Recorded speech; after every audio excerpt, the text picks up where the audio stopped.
Shining the Light with IUMC welcomes you to another Meditate at 8.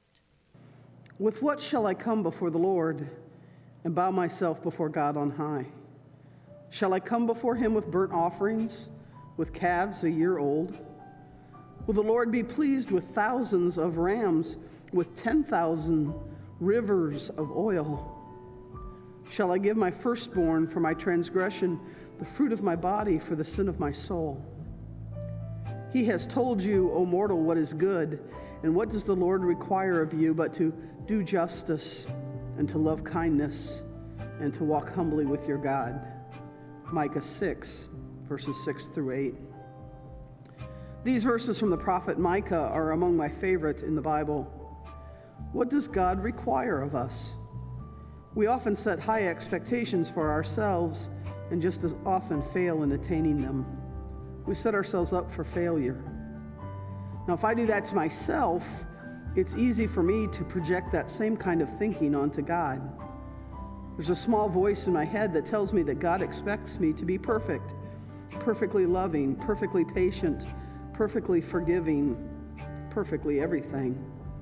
And of course, I fail, and I blame myself, and I feel guilty and angry at myself, and it impacts my relationship with God. So, what does God require of us? Micah offers the answer. God doesn't hold us to some arbitrary standard of how much we give or how much we sacrifice or how often we serve. We get to a point where we want to do those things, but not because of any obligation imposed by God. God wants us to focus on doing justice, loving kindness, and walking humbly with Him.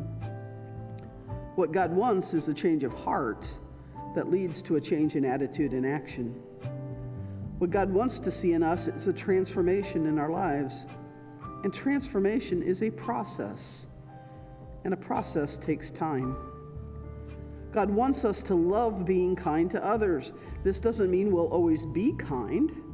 But if we practice loving being kind to others because we know how kind God has been to us, we'll get better at being kind every day.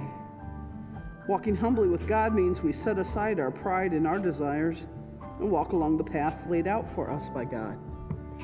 Like any hike on a path, we may need to sit down for a while and rest, or we may see something interesting off to the side and wander off the path for a short time.